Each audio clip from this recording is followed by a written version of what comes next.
나이 들수록 사람은 자기 얼굴에 책임져야 한다는 말이 있지요. 그렇다면 나이 들수록 자기가 그린 자화상은 어떻게 변해야 할까요? 내가 생각한 나 자신 말입니다. 한 번쯤 곰곰이 생각해 볼 만한 주제인 것 같습니다. 어서 당장 휴대폰을 집어 던지고 밖으로 나가 자연을 보며 생각할 시간을 가집시다. 농담이었습니다. 죄송합니다.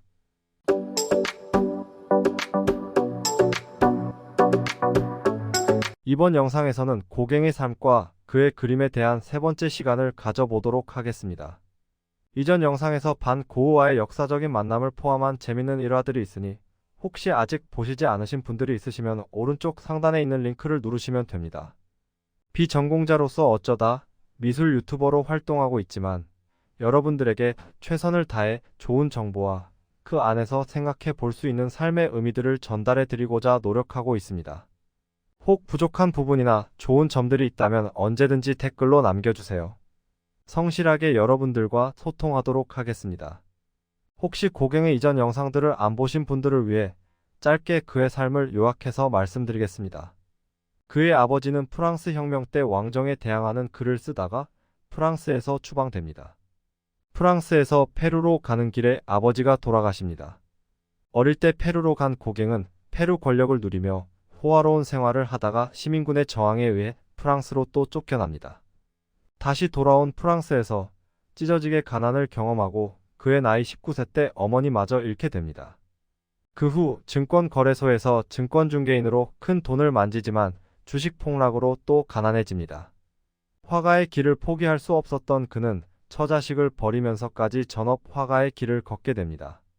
이후 시간이 흘러 프랑스 전시회에서 이국적인 풍경과 원주민들의 삶을 그린 그의 작품을 선보이지만 여러 사람들로부터 혹평을 받게 됩니다.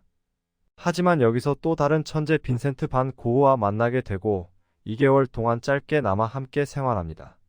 하지만 두 천재는 너무 다른 미술 철학을 가지고 있었기에 서로 헤어지게 됩니다.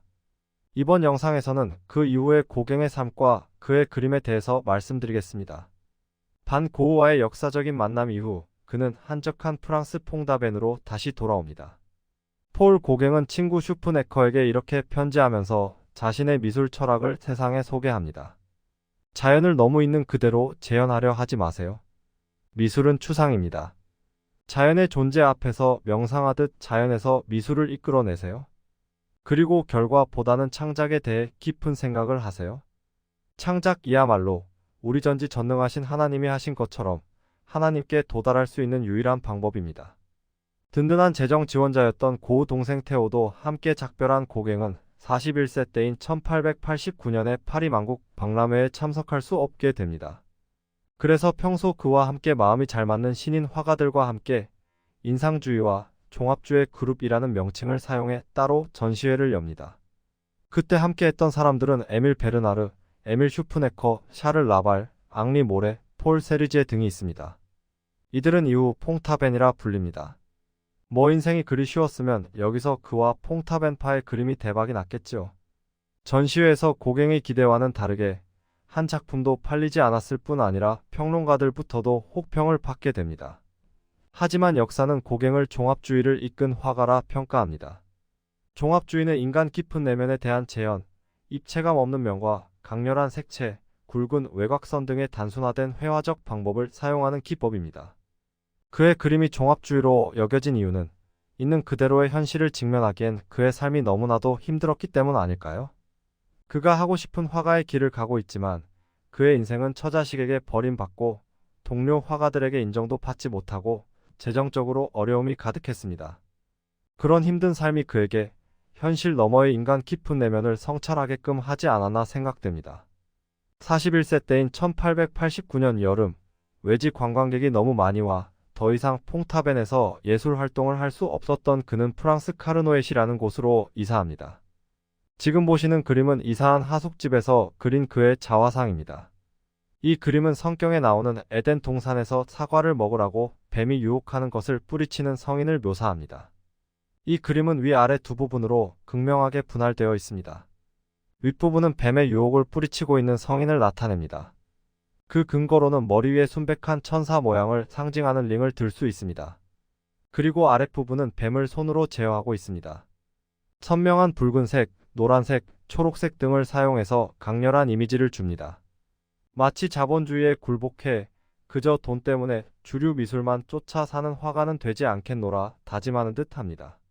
그리고 지금 보시는 이 그림은 올리브 정원에 있는 그리스도를 그린 것입니다.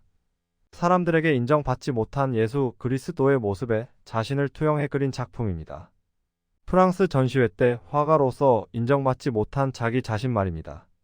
지금 보니 그리스도의 상처받은 얼굴이 고갱의 얼굴과 닮은 것 같기도 합니다. 역시 고갱을 조금이라도 알고 그의 그림을 보니 저만의 해석이 나오는 것 같습니다. 여러분도 여러분 나름대로의 해석을 가지고 그의 그림을 즐기시길 추천합니다. 지금 보시는 이 그림은 황색의 그리스도라는 작품입니다. 이 작품은 고갱의 종합주의 또는 상징주의를 대표하는 작품입니다. 서양 미술에서 그리스도는 대부분 백인으로 묘사됩니다.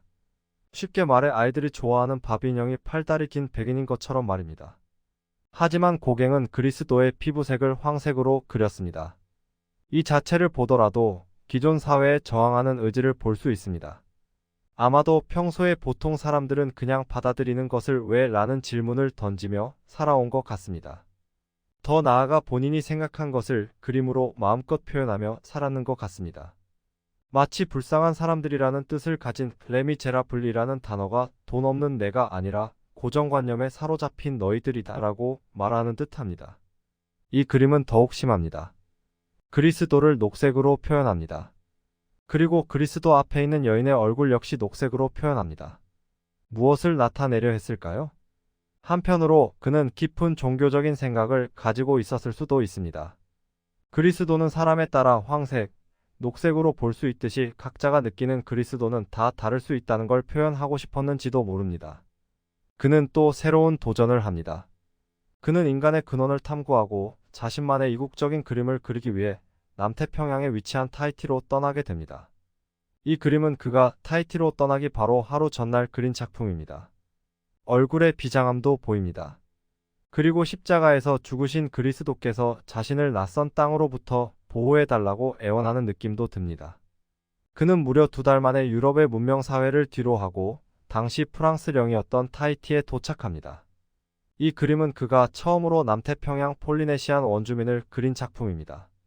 원주민들의 높지 않는 코, 검은 피부, 두터운 입술, 독특한 머리 스타일이 자세히 묘사되어 있습니다. 이 그림 이후 그는 원주민들의 다양한 일상을 그립니다. 평화롭게 자연과 함께 살아가는 원주민들의 모습을 마음껏 그립니다. 이때 그의 마음은 어땠을까요? 그래도 무력과 명예욕은 쉽게 사라지지 않기에 이런 생각을 했을지도 모르겠습니다. 이러한 그림들은 내 밖에 못 그린다. 난 이제 부자가 될 거야. 라는 마음을 가졌을지도 모릅니다. 아니면 그래 이게 사람 사는 거지. 그저 자연과 함께 아무 욕심 없이 사는 삶. 이거야.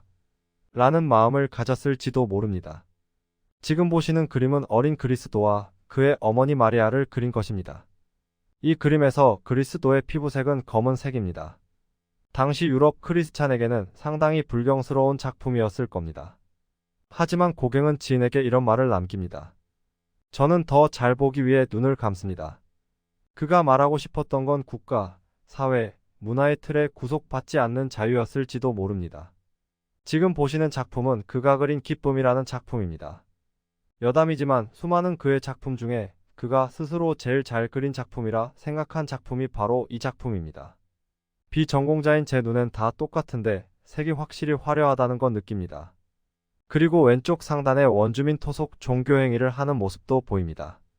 그는 이 작품을 통해 있는 모습 그대로 자연과 함께 평화로운 삶을 사는 것이 기쁨이다 라고 말하는 것 같습니다. 그는 당시 14세인 원주민 테구라와 결혼합니다. 그녀와 아이도 낳고 행복한 결혼 생활을 합니다. 그리고 프랑스로 다시 돌아가 그동안 그렸던 그림을 팔아 기대 이상의 성공을 거두고 부자가 됩니다. 부자가 된 그는 어느 잡지에 이렇게 말합니다. 새로운 무언가를 생산해내기 위해서 당신은 원초적 근원, 즉 인류의 어린 시절로 돌아가야 합니다. 그는 프랑스에서 성공과 부를 이루었지만 도시의 삶에 또 환멸을 느끼고 다시 타히티로 돌아옵니다. 돌아오고 그가 그린 자화상이 바로 이 작품입니다. 확실히 삶의 고뇌가 느껴집니다. 삶의 고뇌와 허무함은 사랑하던 딸 에일린이 죽고 극에 달합니다. 이때 그린 작품이 지금 보시는 우리는 어디에서 왔고 우리는 누구이며 우리는 어디로 가는가? 라는 작품입니다. 이 그림에는 푸른빛이 도는 아름다운 타히티의 자연 풍경과 황금빛이 감도는 타히티의 원주민들이 등장합니다. 그리고 오른쪽으로부터 왼쪽 방향으로 인간의 출생, 유년기를 거쳐 어른이 되며 노년기로 접어드는 장면을 연출합니다. 신 자연과 함께 살아가는 인간의 삶을 묘사합니다. 이후 그는 히바오아 섬으로 이주합니다. 그리고 그곳에서 55세의 나이로 사망합니다. 이 그림은 그가 죽기 전 마지막으로 그린 자화상입니다. 끝으로 고갱이 그린 자화상을 시간 순서로 나열하면서 이 영상을 마무리하려 합니다. 나이 들수록 사람은 자기 얼굴에 책임져야 한다는 말이 있지요. 그렇다면 나이 들수록 자기가 그린 자화상은 어떻게 변해야 할까요? 내가 생각한 나 자신 말입니다. 한 번쯤 곰곰이 생각해 볼 만한 주제인 것 같습니다. 어서 당장 휴대폰을 집어 던지고 밖으로 나가 자연을 보며 생각할 시간을 가집시다. 농담이었습니다. 죄송합니다. 이 영상이 조금이라도 도움이 되셨다면 좋아요, 구독, 알림 설정까지 부탁드립니다. 다음 영상에서 봐요. 뿅.